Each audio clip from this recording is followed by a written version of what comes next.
Welcome to Through the Glass Recovery Podcast, where we believe that connection is the opposite of addiction, vulnerability is the antidote to shame, and that recovery isn't just rewarding, it's also a lot of fun. We're your hosts, Steve and Julie. Listen as we get together with friends to shed light on the hard things, talk about the other side of addiction, and how we create a life so full there's no space left for alcohol. In this episode, we talk with our friends Robert and Michal about what it means to change the narratives we've held on to throughout our lives. We talk about the stigma of alcoholism and how it stops people from getting the help we need. We talk about changing spiritual beliefs and religious narratives. We also share the narratives we hold about ourselves and how that affects both us and the people in our lives. Listen as we discuss ways to change the lens through which we see the world. Before we dive into the conversation tonight, we just want to take a minute to ask everybody if you could please rate or review our podcast on whatever platform you listen to us on. We'd really like for this content to be shared with as many other people in recovery as possible, and that would really help make that happen. So tonight we are here with our friends Michal and Robert. I'm going to ask them both to just introduce themselves really quick. Robert, do you want to go first? Hey guys, my name is Robert and I have been sober for about 2.5 years. And I've got to say that my life has changed for the better. It is a 180-degree flip from what it was. And really excited to be here. Thanks for having me. Thanks for coming, Rob. Thanks for being here. And Michal, how are you tonight? I am fabulous. Thanks for having me, guys. My name is Michal. I am 42 years old. I've been on a recovery journey since I was 27. So I've been around doing this thing for a little bit. I am at 41 days since my last slip, but I have over 10 years of sobriety within that period. So if I hadn't found this journey and connected with people like yourselves, my story would be very, very different right now. Well, we're really glad you're here. And this is Michal's second time, I think, on this podcast. So thank you for coming back. We appreciate it. So for the topic tonight, we all have internal narratives that form the way we see the world and the way we experience life. Some of those narratives come from childhood and our family of origin. Others come from experiences we've lived through later in our lives. And often, as we make our way along the path of recovery, we discover that some of those stories we've come to believe need changing. What are some of the long-held beliefs you've had to change in your life? How did you do it? And how did that play a role in your recovery? Lots of stuff to dig into there. One of the things that hit me, and I was talking with another group about this earlier as well, is, there's a lot of shame surrounding addiction. And I think a lot of that is taught. We're taught to look down on people. And, there's just a whole narrative that addiction is a choice and addicts are weak and all sorts of negativity around it. And not only do I believe, of course, this needs to change in community and the healthcare world and everything as a whole, but I had to change my own thinking about what addiction meant and what recovery looks like. Because one of the things that I really struggled with was a lot of guilt and shame over having a slip. And being able to talk openly with people about when that happens and be honest about it without facing judgment and without facing shaming is just massive to me. My own journey has been filled with pitfalls and getting back up. And there is such acceptance and being able to accept myself as a human who struggles with addiction, and that's acceptable. That's okay, has made a massive shift in how I approach my recovery. I'd have to agree completely with what you just said, Michal. Like what you just said just resonated inside of me. To assume that the people that were drunk, that were alcoholics and addicts and whatnot, lived under bridges and were bums, and everybody in my family was an alcoholic, and I was waiting, when I was a kid, I was waiting for them to go missing and for us to find them underneath the bridge. And the shame and the guilt, it's unreal. It is unreal. And the stigmas are unreal. And it's like now, at the start, sure, I was a victim at the start, and I was red. My ego was smashed, and like I felt like I was broken and this and that, when really I was not. And I thought that alcoholism was all these things that it was not. 2.5 years in, I look at things completely differently.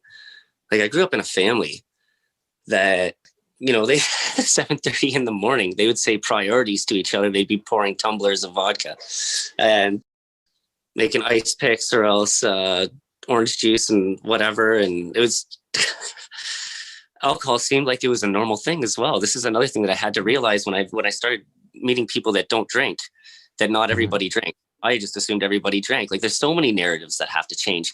But another big one here when I was younger is like, I grew up in a household where, like, my mom was coming from an Orthodox Dutch family and was trying to raise us that way. My dad was coming from a family that didn't believe, and to the point that they didn't believe in a higher power. They didn't believe in God, and like none of that could exist. So because it didn't exist as well, atheism can't exist, because one can't exist without the other. So all of that is just a bunch of whatever and whatnot. And this is the way that I was raised. And I remember hearing other family members saying, "Oh, AA's not for me, oh, blah, blah, blah, blah, blah, a call to this or that, or this, a recovery. No, everybody hates a quitter." And and all these different things, or I don't have a problem, but you have a problem. And just watching the chaos and the insanity all the time. And then I start a program of recovery and realize that it's a spiritual disease, and that this alcohol has taken away my ability to connect on a spiritual level completely. And instead, it just layered up a bunch of layers of fear, like a great big onion. And as you pull them off, when you're trying to deal with the hard stuff, Steve, as you say, you're open to a new experience afterwards, kind of stings your eyeballs as you pull off another layer of that. But yeah, so then I realized that, I got to connect to a higher power. I'm going to start praying, but I don't know what I believe in, don't know who I'm praying to, but I can feel something. What is this that I feel? Well, if I feel this, obviously, there's got to be something there. There's a seed there. There's something that I can grow. Let's see what this actually is. Then all of a sudden, I don't have the want to drink. And all of a sudden, my defects of character are becoming less. All of a sudden, I'm less restless, irritable, and discontent. And I'm praying twice a day, and I'm trying to learn how to meditate, which I still find entertaining at times, but I'm doing much better. And all these things wouldn't exist if I didn't change that narrative and realize that, part of the reason why there's so much suffering in the rest of my family is nobody is willing to be vulnerable. No one is willing to ask for help. No one's willing to talk the way that Steve and I talk together. Like, it doesn't happen. These things are so important. You got to change the narrative. We got to feel. We got to love. We got to connect, right? So much has to change. The views on addiction just in general are driven by something that fear. Yes. Fear and shame. Yeah. For me, it was shame. I was sober for 14 months the first time go round. And there was so much shame. There was no way I was going to talk to anybody about the fact that I was having such a hard time quitting. And I didn't talk to anybody for the whole time. It took so much in me to just show up and ask for help because of that narrative that it's only losers and it's only people who are weak. And it's seen as like a moral defect or a character flaw. And that's what I thought it was. I mean, it made me feel like I was just a bad person, like something was so wrong with me that I just needed to fix it. And that that stopped me from asking for any kind of help or support. I think there's probably a lot of people out there that still carry that narrative with them. And there's a lot of like our friends and family that still carry that narrative. Absolutely. And so it makes it really hard to open up even with the people that we know and love, because we know what they think of alcoholics and we don't want them to look at us the way that they look at the other people. I mean, I've heard my mom talk about this relative or that relative that has a problem with alcohol. And you can kind of hear like the disdain in her voice when she talks about them. And here I am, like, I am one of those people. I just haven't told you, and I hide it better than they do, you know? And so you can't talk about it. And it's really sad that we can't just talk. We can finally talk about things like depression and anxiety openly and without judgment. I wish that we could talk about alcoholism the same way and addiction in general, the same way that we do everything else. Because we don't judge people who say they suffer from depression or anxiety anymore. As a culture, we don't look down on those people anymore and think there's something morally wrong with them. I wish we could do the same thing with alcohol. Totally. And I'm starting to see a bit of a shift in the medical community towards that. I think real, true, like addiction support specialists are getting better, but it's still rampant. If you talk to your primary care provider about addiction, they're very hesitant to offer support. They're very hesitant to do, anything. And it's just, that stigma runs deep in, I think they probably teach it as part of medical school, I know for me, when I went to go and see my doctor after I quit, my doctor was like, here's some antidepressants. Like, that's basically, it's like, take a pill. I did. At that point in time, I was very, very new into this whole thing. And I don't take them anymore. I don't think a lot of it has to do with changing that whole perspective. Don't show emotions. You can be a man or a woman. A lot of us grew up in that generation where we never saw a healthy exchange of emotions between our parents or friends. When growing up, I know for me, growing up, I felt like an outsider. So I never really had. I moved a whole bunch of times. I never really had my own sense of community. Like, you see people that have grown up with the same group of friends their entire time, and they always had they had their group of people to fall back on. I was very envious of those people. Those people were like, I wish I was one of them. And you'd sit in that group of friends, and you'd be a part of it for a short period of time, and then the friendships never developed. So talking about emotions, showing emotions, being vulnerable, both. If that isn't one of the key parts in any of this recipe and changing all of those narratives, it's talking about the ones that you think are broken in your head. It's the ones that hold you back. Robert calls it, there's the character defects. We can call it a lot of different things. You call them symptoms of the disease. Mm-hmm. Because to call them defects of character at all times when they're not actually showing themselves kind of keeps you in a cage. And that's no good, because we need to be free, right? So maybe be dealing with the ones that are showing, very aware. But are they defects of character if they're just arising at times? So you can't really call them all out at all the time. We pray and we ask our defects to be removed, but we may not have any of them showing. So maybe we could call them symptoms of the disease. Well, we could call it, like I said, we can call it whatever you want. Right? My feelings are hurt. What sense of self was affected first and foremost, because I have to be able to explain and communicate to myself, let alone maybe to somebody else, how that whole thing affected me, and then how do I correct it? If it's a me thing, and then it's a me thing that I have to communicate to somebody. This is one of the other narratives. It's like, I actually have to communicate my needs. I have to communicate my boundaries. If I don't communicate these things properly, how in the hell are you gonna know? Like, effective communication, plain and simple. You can't read my mind. I can't read yours.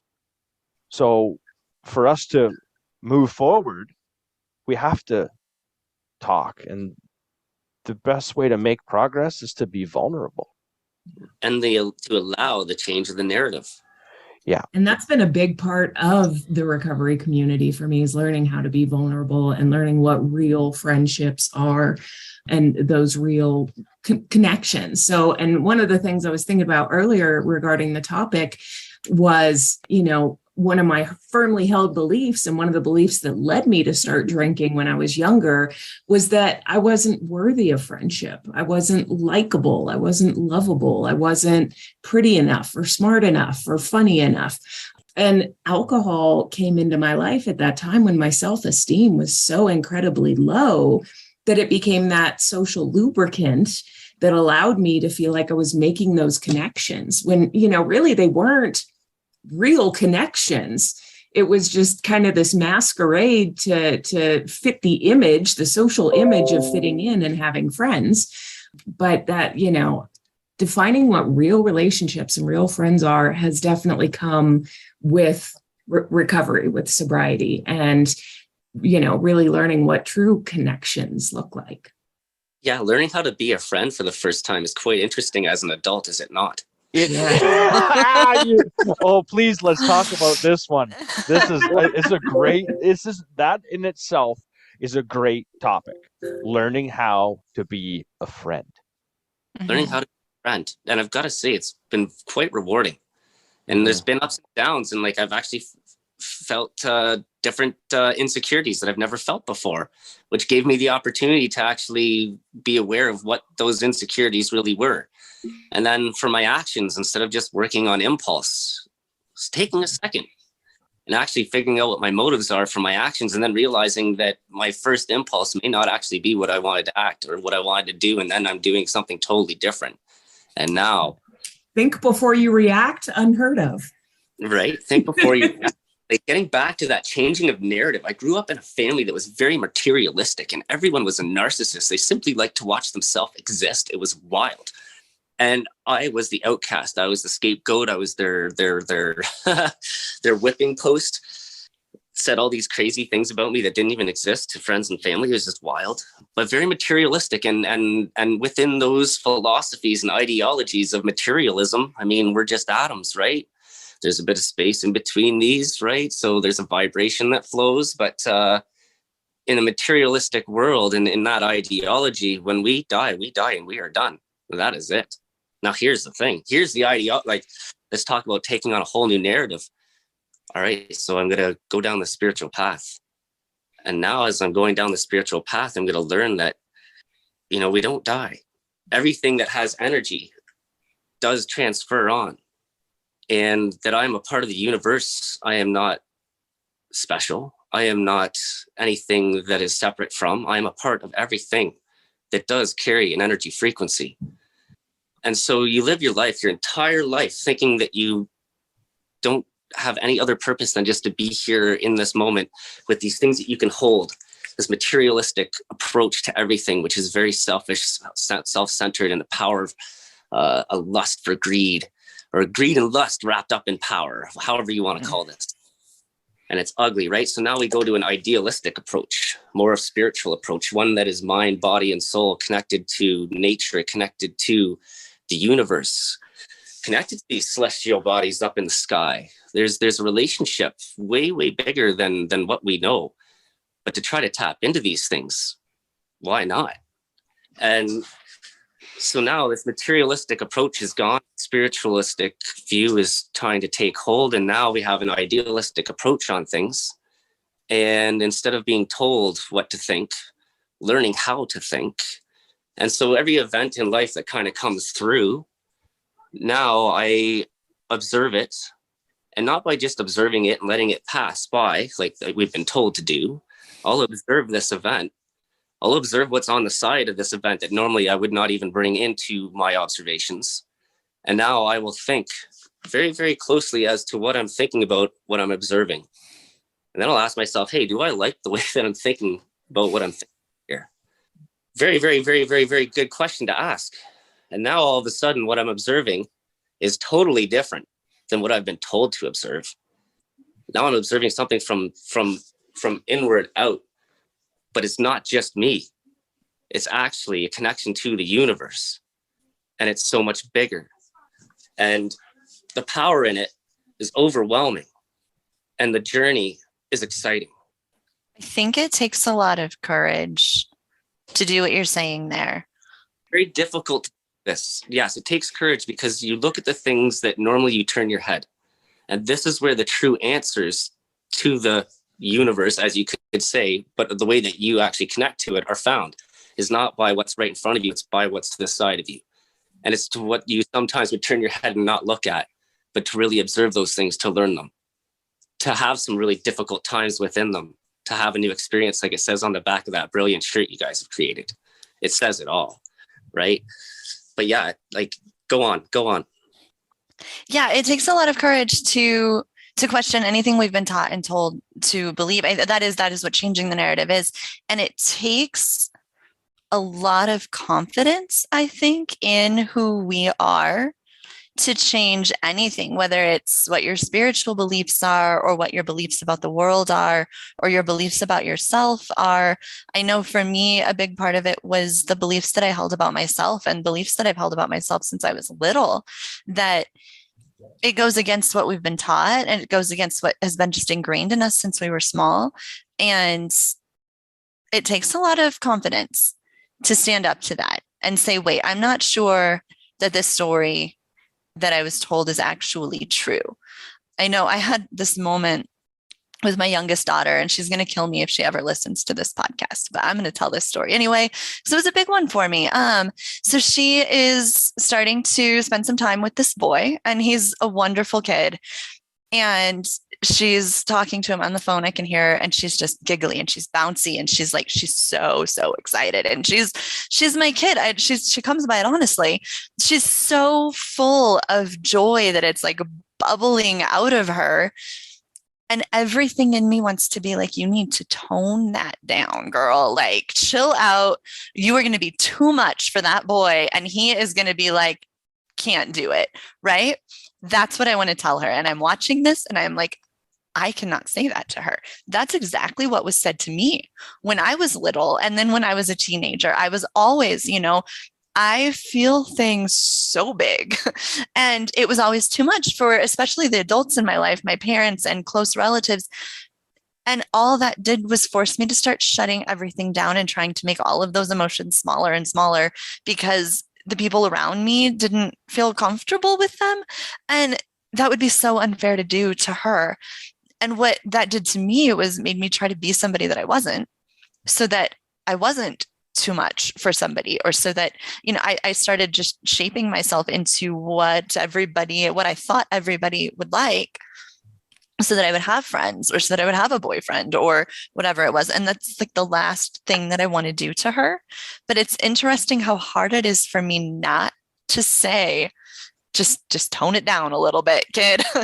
And yeah, I don't know. It's narratives like that they shape who we are from such a young age.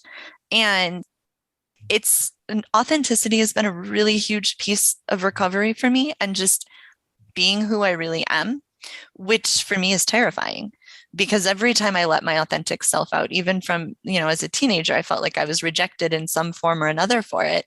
So the real version of me is so far gone. It's been a year of just trying to find her. The last thing I want to do to my kid is have her start that same path and that same journey and start trying to shut everything down and then be miserable and drink because of it. And I think that's something else too, is that as soon as we identify these narratives, we get to pass the new things that we learn and the open-mindedness and all of that onto our kids, which then gives me a little bit of hope. Like, I don't know that I ever would have explored any of these narratives at all to begin with, had I not actually decided to face my alcoholism and start the path of recovery. But now I get to pass some of this stuff onto my kid, or in some way not pass some of this stuff onto my kid, which is a really cool piece of changing the narrative, I think. Yes. I think you bring up a really, really cool point, is not only are we changing the narrative that we tell ourselves, the one that we've been told. If it's the one that we've been told, it's the one that we've seen throughout our lives. And then as you change that, the narrative around you starts changing too. So whether that is someone who is there with you through part of that, and then you outgrow them because they're not part of that narrative anymore, or like your daughter, you start changing the narrative of the way she sees things because of what you've learned. So, and I mean, I think our parents have tried to do the same thing from what their parents, when they were raised. When they were raised, our parents tried to change their narrative, doing the best they could. At least mine did the best they could with what they had. And then through this journey, I can look at all of that now and say, if I do this work, if I do my internal work, I'm it just gets naturally shared with who's around me, with whether it's my family or it's my friends or the things that you learn, because I can actually say something. Because one of my narratives was not to talk. If I said too much, I would hear about it. Why did you say that? And then I would have to defend myself and explain, well, I mean, what's the big deal? Well, you don't need to talk about that. Then they're just going to ask questions. What do I have to hide? Yeah. I lived so long hiding behind a narrative to keep it when it wasn't real to begin with. And now I don't have to. I don't have to at all. Absolutely. It's interesting. This isn't necessarily drinking related, but it made me think about, parents and the way that we either try to mimic or shadow the ways that we were raised, or we decide to go completely against it, right? Mm-hmm. Like I grew up in a home where my parents had very difficult, family relations growing up. So they were raised by emotionally distant parents. And so they took that and they actually learned from it and made sure that they were very emotionally available parents. They actually taught us to be able to express emotions and to be able to talk. And I'm kind of an unusual narrative in the rooms because I did have that wonderful, healthy, open upbringing. And that's not everyone's story. I was very lucky to have a supportive home. And I do think that played a part in being able to, work on turning myself around at a younger age than a lot. I kind of knew there was this other way to be out there, and I just didn't know what I was hiding from, what I was burying. But yeah, I just find it fascinating how it tends to go one of two ways. We either mimic how we were brought up or we fly in the face of it to try to not be that person. Well, yes, I agree with you completely. So hearing your stories is very refreshing. I love that. And like my wife, she has really nice parents too. And I love them to death. I consider her parents my parents. My parents are really abusive. It's absolutely horrendous. I'm estranged from them. I keep my girls from them to keep them safe so that the abuse doesn't happen to them as well. Mm. But there's a change in the narrative. I don't want my girls to see that stuff. I don't want to be influenced in that way. I want something totally different for them. Right. Mm-hmm. And I don't want my daughter growing up with I am an alcoholic. I don't want my daughter growing up with a drunken father. I don't want it. Mm-hmm. Right. And so staying sober is quite easy, actually, because I work my butt off constantly. And I pray to a higher power. And I've been reading a lot of different books on spirituality. I find that that's kind of what's helping me keep sober now. It's a little bit different than what was keeping me sober at the start. And it's just this journey, and it's so cool. And like the connection I'm feeling with you guys right now is amazing. I've got to be honest. I needed this all day long. Things have been kind of off. And normally when things are off, I hide and I go into a shell. So let's change the narrative. Let's go and connect with a bunch of people that I don't know. Mm-hmm. And I got to tell you, I'm so glad that I have. This is a wonderful experience. And I've said it once, I'll say it again. I really enjoy recovery. The narrative's got to change constantly. We need to live a new experience daily and in the moment. It's required for this disease, right? We need to keep growing. We can't stay stagnant. So, and that brings up a fabulous point, talking about when you're first getting into early recovery versus what that journey looks like. Fear and discomfort and misery. You know, we tend to all have those things in common when we decide to get sober, right? We're scared of the repercussions. We're miserable from how it makes us feel. We've lost major things in our lives. So most of us get there for some sort of negative reason. Some negative consequences brought us there that we don't want to experience anymore.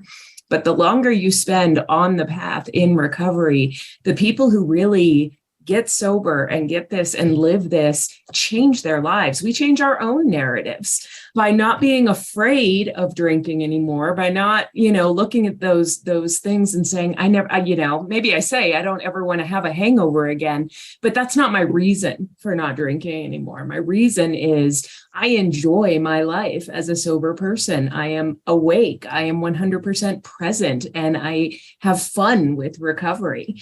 And it doesn't feel like that when you first get there. It doesn't feel like you're ever going to have fun again without a drink. It doesn't feel, it's terrifying to fathom going 24 hours, much less 24 months, 24 years, right, without drinking.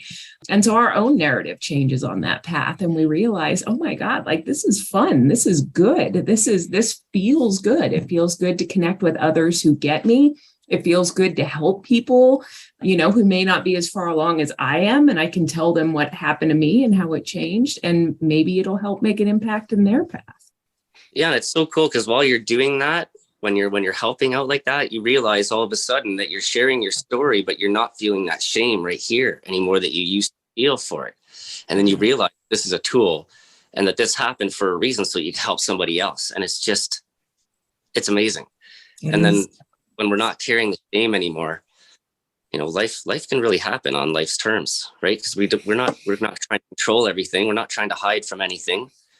Everything is right out there in the open, and it's all good stuff, even the hard stuff, because the hard stuff only makes you work to make things so it's better the next time, right? And just live it new.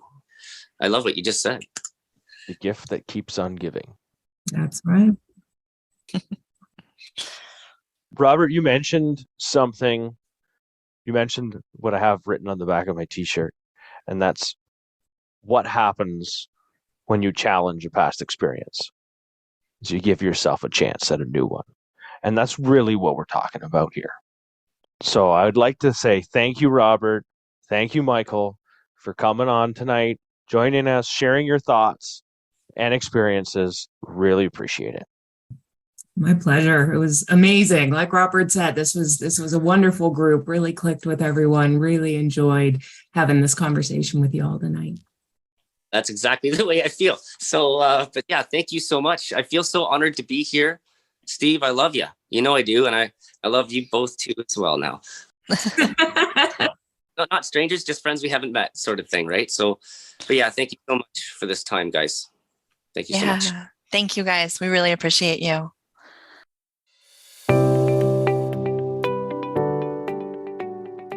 We'd also like to thank our listeners for sharing this space with us. Remember to subscribe or follow to keep getting new content. And if you have any comments or topic suggestions, you can email us at throughtheglassrecovery@gmail.com. We'll see you next time as we continue to explore life on the other side of alcohol.